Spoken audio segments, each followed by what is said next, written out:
दोस्तों, legal and legal में एक बार फिर से आपका स्वागत है। आज हम चर्चा करने जा रहे हैं कर्नाटक हाई कोर्ट द्वारा हिजाब मामले को लेकर दिए गए अंतरिम आदेश पर। जी हाँ, हिजाब प्रकरण जैसा कि आजकल पूरे देश और दुनिया में गरमाया हुआ है। सोचे तो कुछ भी नहीं और देखें तो एक कॉलेज से निकलकर हाई कोर्ट होते हुए सुप्रीम कोर्ट तक ही आता हुआ नजर आ रहा है। फिलहाल अभी मामला कर्नाटका हाई कोर्ट की लार्जर बेंच के सुपुर्द है, जहां रिट पिटीशन नंबर 2347/22 जो कि दूसरी writ petition others writ petition इसी संबंध में उनसे कनेक्टेड है, उस पर कल कर्नाटका हाई कोर्ट की लार्जर बेंच ने अंतरिम आदेश जारी किया। इससे पहले हम आपको बता दें, आप सब जानते हैं, फिर भी एक बार बताना जरूरी समझता हूं। मामला कर्नाटका के उडुपी शहर के कॉलेज से संबंधित है, जहां दिसंबर में कॉलेज प्रशासन ने लड़कियों को हिजाब पहनकर क्लास के अंदर आने से अनुमति देने से मना कर दिया, जिस पर लड़कियों ने अपना विरोध जाहिर किया। कॉलेज की सीढ़ियों पर बैठे रहीं कई दिन तक, बल्कि पूरे महीने तक। और इसी बीच 5 फरवरी को कर्नाटक सरकार द्वारा एक आदेश जारी किया गया, जिसमें कर्नाटका के शिक्षा कानून का हवाला दिया गया और कहा गया कि कॉलेज द्वारा प्रेस्क्राइब्ड यूनिफॉर्म के अलावा किसी अन्य यूनिफॉर्म मुख्यतः स्कार्फ पहनकर लड़कियों को क्लास के अंदर आने की अनुमति नहीं दी जाएगी। मामला अभी तक कॉलेज प्रशासन और छात्राओं के बीच चल ही रहा था, लेकिन जैसे कि भारत की एक नियति बन गई है, हर मामले के अंदर बाहरी लोग कूद पड़ते हैं और चाहे इश्यू कुछ भी हो, इसको हिंदू मुस्लिम का रंग देकर देश का माहौल बिगाड़ने की कोशिश की जाती है। इसमें भी वैसा ही हुआ। वीडियो बहुत वायरल हो रही है आजकल, उसको दिखाने की या बताने की जरूरत नहीं है, जिसमें कुछ बच्चे जिन्होंने सैफरन टर्बन पहना हुआ है या गले में मफलर डाला हुआ है, एक लड़की को हैकल्ड कर रहे हैं, जय श्री राम के नारे लगा रहे हैं। हाईकोर्ट के समक्ष रिट पिटीशन इससे पहले से पड़ी हुई थी, जिस पर हाईकोर्ट ने कल अंतरिम आदेश दिया। आज चर्चा हम इसीलिए कर रहे हैं कि हाईकोर्ट द्वारा दिया गया अंतरिम आदेश बहुत ही चौंकाने वाला, अप्रत्याशित और बहुत ही इमेच्योर आदेश है। ऐसा प्रतीत होता है कि हाईकोर्ट ने किसी हबड़दबड़ में, किसी जल्दबाजी में, बिना अपना माइंड अप्लाई किए यह आदेश दिया है, जो कि किसी भी तरह से सही करार नहीं दिया जा सकता। हालांकि अभी अंतिम आदेश आना बाकी है। इसी मामले में अगली सुनवाई 14 फरवरी को होनी है। तब यह भी सवाल पैदा होता है, जब पिटिशनर स्वयं एक रिलीफ के लिए गया, तब उसमें 14 फरवरी अगली हियरिंग की डेट लगी हुई है, अंतरिम आदेश की क्या जल्दी थी? और यदि ऐसी दशाओं में कोई अंतरिम आदेश दिया भी जाता है, आमतौर से देखा जाता है, तो वह पिटिशनर के हक में होता है। सिविल सूट्स में आमतौर से आपने देखा कि स्टेटस को का आदेश दे दिया जाता है, यहां ऐसा नहीं किया गया। हाईकोर्ट ने इसके विपरीत आदेश दिया कि जिस तरह का एजिटेशन चल रहा है ये नहीं चलना चाहिए, राज्य में शांति कायम रखी जाए, बिल्कुल ठीक बात है, लेकिन साथ ही यह भी जोड़ दिया कि किसी भी तरह का धार्मिक वस्त्र पहनकर कक्षाओं में जाने की अनुमति फिलहाल नहीं दी जा रही है। उसमें उसने खुलासा भी किया, सैफरन मफलर या टर्बन पहनकर, ब्लू मफलर पहनकर, या इस केस में जिस पर एक केस चल रहा है, स्कार्फ पहनकर कक्षा में जाने की फिलहाल अनुमति नहीं है। और आगे उन्होंने यह भी कहा कि यह आदेश केवल उन कॉलेजेस के लिए है जहां पर उन्होंने कोई यूनिफॉर्म प्रेस्क्राइब की हुई है। देखिए, मुख्य बात यहीं से निकल कर आती है, जिस समय हाईकोर्ट के समक्ष बहस चल रही थी, तब पिटिशनर की ओर से एडवोकेट ने यही कहा कि कॉलेज की तरफ से कोई यूनिफॉर्म प्रेस्क्राइब नहीं की गई है। साथ ही कर्नाटका का जो सरकार ने ऑर्डर जारी किया गया, कर्नाटका एजुकेशन एक्ट 1983 कि सेक्शन 7 और सेक्शन 133, उसमें भी यूनिफॉर्म को लेकर कोई प्रावधान नहीं किया गया है। हाई कोर्ट ने यह निर्णय कॉलेज की डेवलपमेंट कमेटी के ऊपर छोड़ दिया है कि कॉलेज डेवलपमेंट कमेटी ने यदि कोई यूनिफॉर्म प्रेस्क्राइब की गई है तो उसी यूनिफॉर्म को पहनकर छात्राओं को या छात्रों को कक्षा में आने की अनुमति दी जाएगी, जिसका पेटिशनर के एडवोकेट ने काफ़ी विरोध किया। सुनवाई के दौरान गलती पेटिशनर के एडवोकेट से भी हो रही है क्योंकि पूरी सुनवाई ही दूसरे तरफ जा रही है। पेटिशनर्स ने इस मामले को सिर्फ और सिर्फ धर्म से जोड़कर प्रस्तुत किया। ठीक है, इस्लाम में स्कार्फ का प्रावधान दिया गया है और एक धार्मिक मुद्दा है, लेकिन प्योरली धार्मिक मुद्दा नहीं है क्योंकि इस्लाम को मानने वाले सभी छात्राएं स्कार्फ नहीं पहनती। यहाँ पर एक पर्सनल लिबर्टी और पर्सनल चॉइस भी आ जाती है, यानी कि यहाँ पर आर्टिकल 19(1) जो कि अभिव्यक्ति की आज़ादी देता है, आर्टिकल 25 जो अपने मजहब को मानने की आज़ादी देता है, हाईकोर्ट द्वारा दिया गया अंतरिम आदेश आर्टिकल 25 के बिल्कुल विपरीत जाता हुआ नजर आता है। यहां कुछ बातें थीं जिस पर हाईकोर्ट को गौर करना चाहिए था। हाईकोर्ट द्वारा दिया गया आदेश बिल्कुल उसी मैनर्स में है जिस तरह से लोकल गांव की एक पॉलिटिक्स होती है। आप किसी भले आदमी को जाकर पीट दीजिए, पुलिस उसके पीछे आती है, वो अपने आश्रयदाता के पास जाकर छुप जाता है कि मुझे बचा लो, मैं क्या करूं। वो उसको सलाह देता है तुम एक काम करो, उसने तुम्हारे खिलाफ रिपोर्ट लिखाई, तुम उसके खिलाफ रिपोर्ट करा दो, वो दबाव में आ जाएगा, फैसला करा देंगे। ये हमारे गांव देहात में होता है, वैसा ही इस मामले में देखने में आया। जब मामला छात्राओं का था, छात्राओं को कक्षा में जाने से रोका गया था, तब इसमें छात्र कहाँ से इनकी एंट्री हो गई जो कि भगवा स्कार्फ डालकर गले में, और जिन्होंने जय श्री राम के नारे लगाए या एजिटेशन किया, लड़कियों को हैकल्ड किया। उस न्यायालय ने दोनों को ही साथ मिला दिया, दोनों को एट पार ले लिया, जबकि यहां सोचने वाली बात थी स्कार्फ पहनना किसी धर्म का दिखावा नहीं है। स्कार्फ पर्सनल चॉइस है, और यह भी न्यायालय को सोचना चाहिए था कि जो लड़कियां स्कार्फ पहन रही हैं या जो लड़कियां मास्क लगा रही हैं वो क्यों पहन रही हैं, क्या कारण है इसके पीछे। ये न्यायालय ने जानने की कोशिश नहीं की। देखिए, मैं न्यायालय ने क्या आदेश दिया उसकी चंद लाइनें पढ़कर बता देता हूं। न्यायालय ने कहा, pending consideration of all these petitions we restrain all the students regardless of their religion or faith from wearing saffron shawls, bhagwa, scarf, hijab, religious flags or the like within the classroom until further order. आगे high court ने अपने आदेश में कहा है, we make it clear that this order is confined to such of the institutions where the college development committees have prescribed the student dress code या uniform. यहां दोस्तों high court को सावधानी बरतनी चाहिए थी।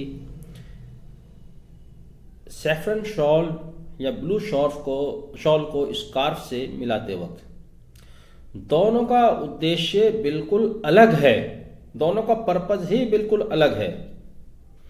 ये विवाद सैफरन और हिजाब का था ही नहीं, तब हाई कोर्ट क्यों सैफरन और हिजाब को साथ मिला जुलाकर अपना निर्णय दे रहा है।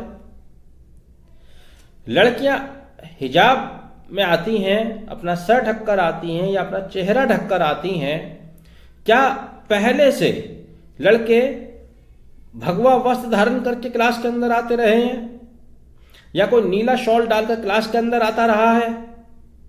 फिर दोनों का उद्देश्य क्या है? हाई कोर्ट ने यह भी जानने की कोशिश नहीं की। जो लड़कियां स्कार्फ या मास्क लगा रही हैं वो अपने चेहरे को छुपाना चाहती हैं, उन्हें समाज में बाहर निकलते हुए शर्म आती है या समाज की बेशर्म निगाहों से अपने चेहरे को छुपाना चाहती हैं। ये एक मकसद हुआ। जिन बच्चों ने अपने गले में सैफरॉन शॉल डाला वो अपना एक प्रतीक दिखाना चाहते हैं कि अगर आप ये पहनोगे तो हम ये पहनेंगे, जो कि बिल्कुल एक विवाद पैदा करना है, गांव देहात वाली हरकत है कि अगर तुम ऐसा करोगे तो हम ऐसा करेंगे। क्या किसी लड़की का चेहरा ढकने से किसी दूसरे लड़के को क्या दिक्कत पेश आ रही है? दरअसल बच्चे तो बच्चे हैं, बच्चों को तो कोई दिक्कत पेश आने का सवाल ही पैदा नहीं होता। साथ बैठते हैं, साथ खाते हैं, साथ बिताते हैं, साथ घूमते हैं, कभी इसी को लेकर बवाल होता है। दिक्कत इनके पीछे जो लोग हैं वो पैदा करते हैं, जिन्होंने इसको पॉलिटिसाइज किया और पॉलिटिकल गेन लेने के लिए इस मुद्दे को इतनी हवा दी। उच्च न्यायालय ने बड़ी अच्छी अच्छी बातें अपने इस इंटरिम आदेश में कही हैं, तो एक आदेश ये भी देना चाहिए था कि इन बच्चों को कौन मिसगाइड कर रहा है, ये कौन लोग हैं जिन्होंने अचानक से एक ये आंदोलन सा खड़ा कर दिया, जय श्री राम के नारे लगाने शुरू कर दिए, हिंदू धर्म को बदनाम करना शुरू कर दिया। मामला हिंदू और मुसलमान का नहीं है, क्योंकि स्कार्फ पहनना, पर्दा करना ये इस्लाम की बपौती नहीं है, केवल इस्लाम में नहीं है बल्कि हर धर्म में इसका प्रावधान है। हर धर्म के लोग पर्दा करते आए हैं और आज भी करते हैं। जो लोग हैवक क्रिएट कर रहे हैं, हंगामा बना रहे हैं, क्या उनके घरों में, भले वो हिंदू हैं, महिलाएं पर्दा नहीं करती? करती हैं। जेठ से पर्दा करती हैं, ससुर से पर्दा करती हैं और मुसलमानों से ज्यादा आगे बढ़कर पर्दा करती हैं। फिर ये मुद्दा दूसरों के लिए परेशानी का सबब कहां से बन गया भाई? कॉलेज डिसिप्लिन कमेटी यूनिफॉर्म का प्रावधान नहीं करती, Kerala education act dress code का प्रावधान नहीं करती, केरला एजुकेशन रूल 11 यूनिफॉर्म का प्रावधान नहीं करती। फिर उच्च न्यायालय ने यूनिफॉर्म के ऊपर ये इंटरिम रेस्ट्रिक्टेड आदेश क्यों दिया, रेस्ट्रिक्शन क्यों लगाई? कम से कम यूनिफॉर्म पर ही चर्चा कर लेते कि यूनिफॉर्म, स्कूल यूनिफॉर्म में क्या क्या शामिल होता है। आप में से सभी लोग जो मेरा वीडियो देख रहे हैं बड़े अच्छे अच्छे स्कूल्स में पढ़ चुके हैं, आपके बच्चे उससे भी ज़्यादा अच्छे स्कूल्स में पढ़ रहे हैं। आप जब एडमिशन कराते हैं तो आपको यूनिफॉर्म बताई जाती है। क्या बताया जाता है यूनिफॉर्म में? Shoes, trousers, shirt. सर्दी आती हैं तो कोट, पुलोवर, जर्सी, स्वेटर्स। क्या कभी स्कार्फ के ऊपर किसी कॉलेज की यूनिफॉर्म जहां लिखा होता है आपने पढ़ा है? भाई यूनिफॉर्म को यूनिफॉर्म की जगह रहने दीजिए। ठीक है, अगर यूनिफॉर्म को लेकर इश्यू है तो जो कॉलेज का यूनिफॉर्म है बिल्कुल डिसिप्लिन फॉलो होना चाहिए, उस यूनिफॉर्म को बच्चों को पहनना चाहिए। लेकिन स्कार्फ यूनिफॉर्म का हिस्सा न कभी था न कभी हो सकता है। एक मुद्दा, एक पॉइंट यहां पर क्लियर हो जाना चाहिए था कि स्कार्फ यूनिफॉर्म का हिस्सा है ही नहीं। और अगर स्कार्फ यूनिफॉर्म का हिस्सा है तब तो आपको फिर इसके और वाइडर फॉर्म में चला जाना चाहिए। फिर तो आप इस पर नियम बनाइए कि लड़कियां चूड़ियां और कड़े किस कलर के पहनकर आती हैं, क्यों पहनकर आती हैं, नाक में नथ पहनती हैं, लौंग पहनती हैं, कान में बुंदे पहनती हैं, फिर तो आप उसके लिए भी कानून बनाइए। और अगर आप इस मुद्दे को मजहब के एंगल से ही देखते हैं कि साहब हम मजहब का दिखावा करने की अनुमति नहीं देंगे, धर्म का दिखावा करने की अनुमति नहीं देंगे, मान लिया आपने इसको धर्म का दिखावा मान लिया, मान लेते हैं क्या आप ये धर्म का दिखावा है, माननीय उच्च न्यायालय, तब तो देश के हालात और भी ज़्यादा खराब होने की संभावना है, स्थिति और भयंकर खराब होने की संभावना है। जैसे कि आज ही मैं अखबार पढ़ रहा था, कोई अम्बेडकरवादी नेता हैं, उन्होंने कहा है कि सभी स्कूल कॉलेज से माँ सरस्वती की तस्वीर हट जानी चाहिए। क्या कहेंगे उच्च न्यायालय महोदय? माँ सरस्वती की पूजा मुसलमान तो नहीं करते, क्रिश्चियन नहीं करते, सिख नहीं करते, जैन नहीं करते, बौद्धिस्ट नहीं करते, केवल हिंदू धर्म का एक प्रतीक है। वहाँ माँ सरस्वती को सम्मान दिया जाता है, शिक्षा की देवी है और सभी उसका आदर करते हैं। सबकी भावना का आदर करना दूसरे धर्मों को भी जिम्मेदारी बनती है, सब करते हैं। तो कल को अगर आप आज स्कार्फ को धर्म का दिखावा कहेंगे तो क्या कल को सभी स्कूल कॉलेज से माँ सरस्वती की तस्वीर हटाने का भी आदेश देंगे? और आगे जाइए, बहुत सारे गवर्नमेंट कॉलेजेस में, यूनिवर्सिटीज़ में, सीसीएस यूनिवर्सिटीज़ में जाइए, जब आप एंट्री करेंगे तो वहाँ एक बहुत बड़ा मंदिर बना हुआ है जो कि 15-20 साल पहले नहीं था। कल को कोई सरफरा इस तरह की याचिका लेकर पहुंच जाए, साहब इस मंदिर को हटाइए, तो क्या न्यायालय को यही काम रह जाएगा? जैसा कि हमने कहा कि हमारे देश में लोगों की आत्माओं में धर्म बसा हुआ है, धर्म को आप इनसे अलग नहीं कर सकते। वहाँ पहले से एक लीनियंसी बरती गई है, इन बातों पर कभी किसी ने ध्यान नहीं दिया गया है। बहुत से स्कूल कॉलेजेस में ओम भूर्भुवः स्वः ये रिसाइटेशन कराया जाता है। ये कुरान शरीफ की आयत तो है नहीं, लेकिन सही बच्चे खड़े होकर इसको रिसाइट करते हैं, चाहे वो हिंदू है मुसलमान है।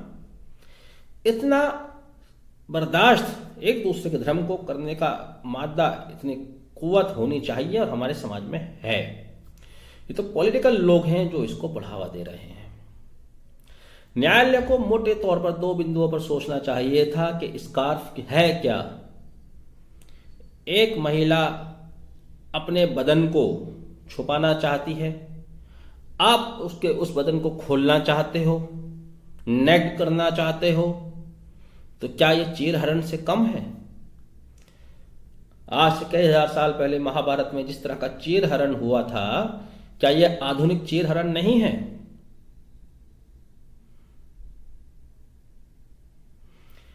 अभी मामला सिर्फ स्कार्फ का आया है। बहुत सारे स्कूल कॉलेजेस में यूनिफॉर्म आज के दौर में हम देखते हैं, जहाँ मैनेजमेंट के कोर्सेज चलते हैं। हमारा मेरठ शहर छोटा शहर है, यहाँ भी हमने देखा है एक बड़े कॉलेज में मिनी स्कर्ट उनकी यूनिफॉर्म है। क्या वो कॉलेज ऐसा सोच सकता है कि हमारे समाज में हर लड़की मिनी स्कर्ट पहन सकती है आसानी से? नहीं पहन सकती। इसीलिए उसने दूसरे ऑप्शन दिए हुए हैं, पैंट पहन सकते हैं, शलवार सूट पहन सकते हैं। बहुत सारे पीजी कॉलेजेस में लड़कियां, खासतौर से एजुकेशन में, साड़ी मैंडेटरी है। क्या साड़ी सभी लड़कियां पहनने में अपने आप को सहज महसूस करती हैं? मुसलमानों की बात नहीं कर रहा हूं मैं, हिंदू लड़कियों की बात कर रहा हूं। मैं एजुकेशन से बहुत दिनों तक जुड़ा रहा हूं। बहुत सी हिंदू लड़कियां भी साड़ी पहनकर अपने को सहज महसूस नहीं करती। वहां पर ऑप्शन दिया गया वो शलवार सूट भी पहन सकती हैं। तो क्या ये कहा जाए कि साहब साड़ी तो एक धर्म का दिखावा है, नहीं पहनेंगे? वो कहने की नौबत नहीं आई। स्कूल कॉलेज ने पहले ही उनको ऑप्शन दिए गए हैं। मिनी स्कर्ट की जगह आप पैंट पहन सकते हैं, शलवार सूट पहन सकते हैं, साड़ी की जगह आप शलवार सूट पहन सकते हैं। कलर सेम होने चाहिए, वो कलर प्रेस्क्राइब करते हैं। तो यहाँ एक छोटे से स्कार्फ को लेकर इतना बड़ा मुद्दा किसकी शय पर यह बनाया जा रहा है? हाई कोर्ट को इसमें ज़्यादा सख्त होना चाहिए था। ये महिलाओं की आज़ादी, महिलाओं की चॉइस से संबंधित मामला है। जब भी महिलाओं से संबंधित कोई मामला होता है तो एक वुमेन सेल भी होता है, महिला आयोग भी होता है, लेकिन दुर्भाग्य से अभी तक उसकी कहीं कोई खैर खबर है नहीं। इतना लंबाई से मामले को नहीं खींचना चाहिए था। हाई कोर्ट को तो देखते ही इस रिट को स्वीकार करना चाहिए था और स्टेट को आदेश देना चाहिए था कि इतना छोटा सा मुद्दा है, इसको हवा ना दी जाए। जो लोग गुंडई कर रहे हैं, नारेबाजी कर रहे हैं, धर्म की आड़ में लेकर जय श्री राम, राम मर्यादा पुरुषोत्तम राम का नाम इस मामले में घसीट रहे हैं, क्या लोगों को मालूम है हिंदू धर्म के बारे में? जब सीता मैया का अपहरण हो गया तो उनसे कहा गया, चलिए हम आपकी मदद करते हैं जंगल में, आप हमारे साथ चलिए, हम सीता मैया को खोजते हैं। तब जानते हैं भगवान श्री राम के छोटे भाई ने क्या जवाब दिया था? उन्होंने कहा था कि मैं अपनी भाभी को पहचानूंगा कैसे, मैंने तो आज तक उनका चेहरा ही नहीं देखा। ये भारतीय परंपरा है। पर्दा सिर्फ इस्लाम का हिस्सा नहीं है। सभी समाज के लोग पर्दा प्रथा अपने अपने तरीके से फॉलो करते आए हैं और आज भी करते हैं। पर्दा से जो बाहर आए हैं वो इसको आज़ादी कहते हैं, मॉडर्न कहते हैं, क्या नया ज़माना है कह सकते हैं, अपनी अपनी थिंकिंग है, अपनी अपनी चॉइस है। लेकिन यहाँ भी मैं बता दूं, ज़्यादा पुरानी बात नहीं है, महिलाएं घर में ही रहती थीं। सभी महिलाएं, चाहे वो हिंदू हैं, मुसलमान हैं, क्रिश्चियन हैं, जीव्स हैं, सभी महिलाएं घरों में रहती थीं। पर्दा करती थीं या नहीं करती थीं ये अलग बात, लेकिन घरों में रहती थीं। वर्ल्ड वॉर 2 के बाद जब पुरुषों की कमी हो गई, इतने लोग मारे गए, तब महिलाओं को मजबूरन घर से बाहर आना पड़ा, जिसको अब हम मॉडर्नाइजेशन का नाम देते हैं, दे सकते हैं, कोई दिक्कत नहीं है। सब लोग आज़ाद हैं। कुल मिलाकर हमारा कहना सिर्फ इतना ही है कि इन छोटी छोटी बातों में देश को, समाज को ना उलझाया जाए। मुद्दे बहुत सारे हैं, न्यायालय के पास बहुत सारे काम हैं, बहुत सारे लोग बेगुनाह जेलों में पड़े हुए हैं, बहुत सारे लोग अपने मकानों के मुकदमे लड़ रहे हैं, बहुत सारे लोग अपनी नौकरियों के मुकदमे लड़ रहे हैं। उस पर ध्यान दीजिए, इन फालतू के रिट पिटिशंस को आने की नौबत ना आए। इन रिट पिटिशन को इंस्टेंटली डिसाइड करना चाहिए। मैं उम्मीद करता हूँ कि अभी 14 तारीख को इसमें नेक्स्ट हियरिंग होनी है। उच्च न्यायालय की तरफ से कोई ऐसा आदेश आएगा जो समाज के सभी लोगों को स्वीकार्य होगा। वीडियो को आखिर तक देखने के लिए बहुत बहुत धन्यवाद। Thank you. Have a nice day.